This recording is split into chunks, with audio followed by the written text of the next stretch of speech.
बोलो भारत माता की जय।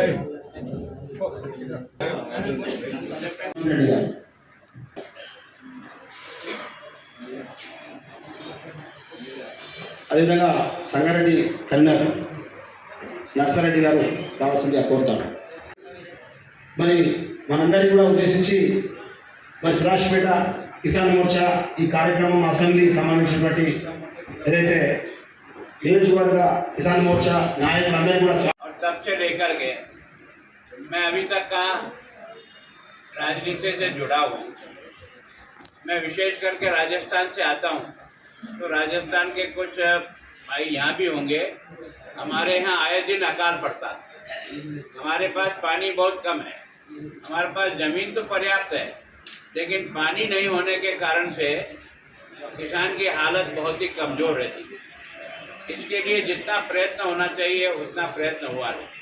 और इसलिए मैं जब अपने क्षेत्र में भाषण देने जाता था तो मैं एक बात कहता था, गांव में अगर किसान का घर ढूंढना है तो आप एक तीसरी के बच्चे को भी एक गेरू का डिब्बा दे दो और एक कलम दे दो। जहाँ भी टेढ़ा बाड़ा मकान है, जहाँ भी ऊपर खपरेल है, जहाँ भी टूटा फूटा मकान दिखता है, आपको पूछने की जरूरत नहीं है, उसके आगे लिखाएगा बच्चा किसान। तो 100 में से 95% मेरी बात सही निकले। अगर गांव में कोई पक्का मकान होगा तो या तो किसी व्यापारी का हो सकता है या कोई राज की नौकरी करने वाला व्यक्ति जो होगा उसका मकान होता है ना। उस जमाने में ये कहावत थी हमारे गाँव में, उत्तम खेती मध्यम व्यापार नीच नौकरी। आज की तारीख में ये उल्टा हो गया है ना, उत्तम नौकरी हो गई, मध्यम व्यापार हो गया और ये किसान जो है ना तीसरे स्थान पे जाके पड़ा। जब से देश आज़ाद हुआ है तब से एक नियम बना रखा है, अगर किसान का 50% से ज़्यादा खराबा होगा तो उसको आपदा राहत का पैसा मिलेगा। मैंने कहा इस कानून को बदलो आप, 50% और 50% में क्या फ़र्क करोगे आप। उन्होंने कहा आपकी बात सही है, ये पहली बार है ना अरुण जेटली जी के वित्त मंत्री रहते हुए उसमें पहली बार हम लोगों ने इस कानून को बदलाया और वो कानून ये बना कि हम लोगों के प्रयत्न से पहली बार कानून में बदलाव हुआ।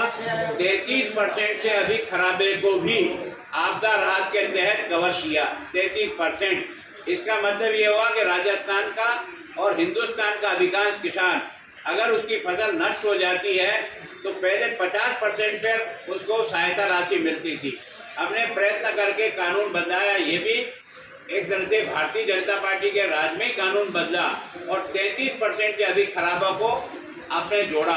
और जोड़ा ही नहीं तो हमने खराबे का जितना पैसा पहले मिलता था उसका 1.5 गुना पैसा है ना प्रति हेक्टर पे भी तय कराया।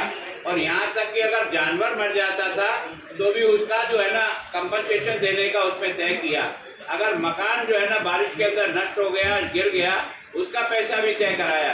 अगर कहीं 48 घंटे तक पानी भरा रह जाए और उसको आने जाने का रास्ते सब बंद हो जाए तो उस समय प्रत्येक परिवार को 3800 रुपया प्रत्येक परिवार को दे करके उसको कम से कम उस दिनों की राशन पानी के लिए सरकार की तरफ से मदद करने का प्रयास किया।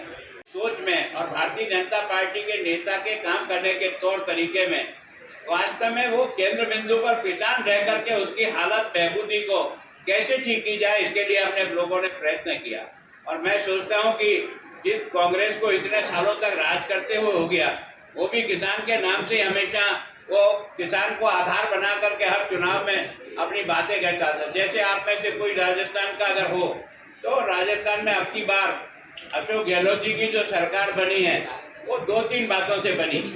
आपके यहाँ भी ऐसा ही होता है, क्योंकि जब चुनाव आता है ना तो ये राजनीतिक पार्टियां कुछ न कुछ झुमझुमा बजाती है, लोग उसके समझ में आता है कि इसके बाद ये हो जाएगा और उसके कारण से जो है ना आपको लगेगा कि वास्तव में राजस्थान में भी इसी तरह से, आपके यहाँ भी ऐसा ही होगा, तेलंगाना में मतलब ये राजनीतिक पार्टियां जो है ना वोट खरीदने का धंधा करती है, लोगों को आश्वासन दे करके फिर उससे मुकर जाती है।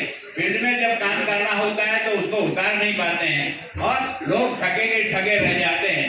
मेरे राजस्थान में भी पिछले चुनाव में आपने देखा होगा, ये जो राहुल गांधी जी पधारे थे, इन्होंने गिनती की थी 1 2 3 4 5 6 7 8 9 10 राजस्थान के सब किसानों का कर्जा माफ।